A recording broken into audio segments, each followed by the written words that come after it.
Hi, this is Debbie from Cleaning Spot. We're in a property today. What we're going to do is show you how we're going to clean an oven. So come down here and let's have a look. Outside of the oven you can see there's like a little bit of a smear on the outside of there. We want to take that off as much as possible just to give it a nice shiny finish. We're going to take off these knobs here from the outside. Those there and those there. Okay, so opening up the oven itself. Okay, if you have a look at the glass, okay, what we've got here is this is a double glazing. So we can see that the glass on the outside we're going to be able to clean, but we're not going to be able to clean down on the inside. If the property manager specifically wanted to have that cleaned on the inside, that's something that we'd have a discussion with them about what we can and cannot do. Okay, having a look at the trays, you can see that that's pretty dirty and grimy. And having a look at the actual racks themselves, we're going to try and clean them up a little bit as best as we can. Now, having a look down inside the oven, okay, over here to where the racks are, each of the racks that we take apart are different.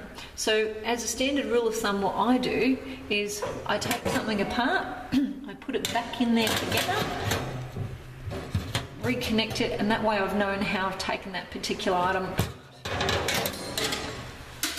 Otherwise, you may find that you spend a massive amount of time putting things back together. Sometimes you'll get an oven that's got some plates. Sometimes you'll get an oven that actually has some screws. Sometimes the holes will be up here. Sometimes they'll be up here. Each oven is different. So what we want to do today, have a look down the seals. They're pretty dirty. Down along the actual hinge of the oven, and that's pretty dirty as well. So we want to clean this oven as best as possible. So our first suggestion that we're going to do is take a picture of before the oven, before we've actually started to clean it, and then we'll take a picture afterwards. So before I start doing any of my cleaning, my first thing that I'm going to do is grab some gloves. Now, I know many of you know the reason why we use gloves, but generally it's for your own protection. That wasn't pretty good. Those things happen. So anytime that I'm putting my hands inside of anything, I want to make sure that I'm safe. You do the same. Now with the stovetop, having a look at the stovetop itself. Right, so we're going to take off the tops of the grills there. We're going to take off the actual, whatever you call those, the elements. I'm not really sure what you even call those things. Take them off. Initially, when you had a first look at this stovetop, you would see that that was actually relatively clean, but it wasn't as clean as what we would like to see it. So if you come down here and have a look a little bit closer, you have a look in and around the actual knobs, you can see that they're fairly dirty and sticky.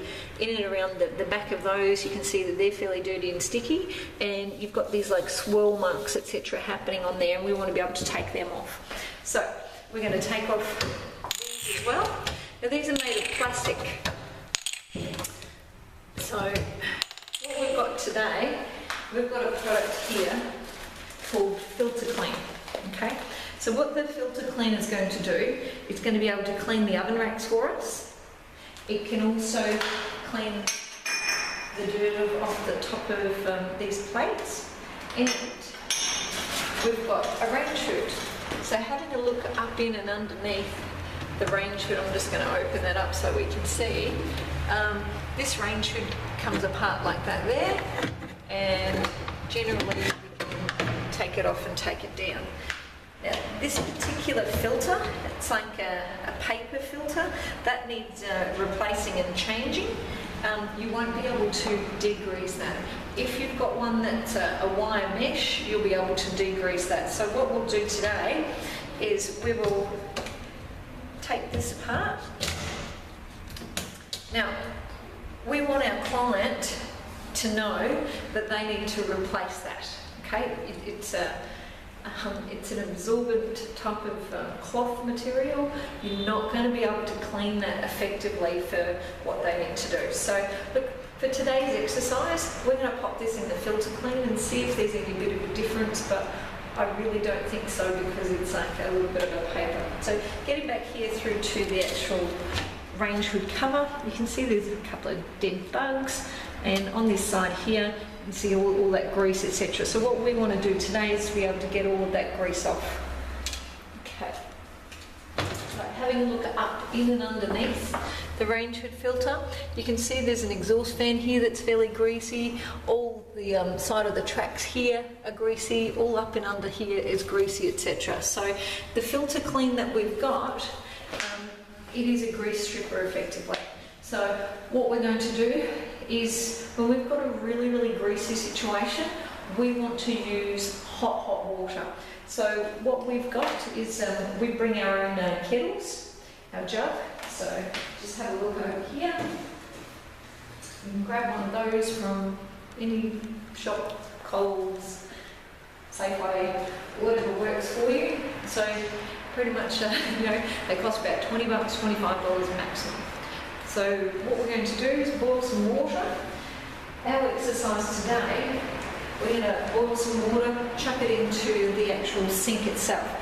Now, having a look at the sink, you can see the actual plug. See all that brown stuff in and around there, and the brown stuff in and around the back? With using the filter clean, that's going to help actually clean that item off. So we're going to have a look at, have a look into the hole, the plink. Yep, see how dirty and yucky that is, and all of that stuff in and around there. Once using the filter clean, that's going to clean that quite remarkably. Have a look over here. Have a look at the blinds. I'm not sure whether you can tell, but seeing the difference there just from wiping that dirt off there. So the filter clean is going to be able to clean off that dirt and grease off that blind. So this particular product has got many, many uses. Right. On the outside of the cupboards, we took a bit of a photo before, but it's kind of hard to see. But I'll try as best as I can. There's like little flecks of grease, etc., all over the cupboard door. So we're going to try two different ways to clean that off. What we're going to do is use the filter clean, which again is the grease stripper, to clean it off. And then we've got another product called Amazing. We'll see how we go with that. Awesome. So give me a moment, I'll be back with you.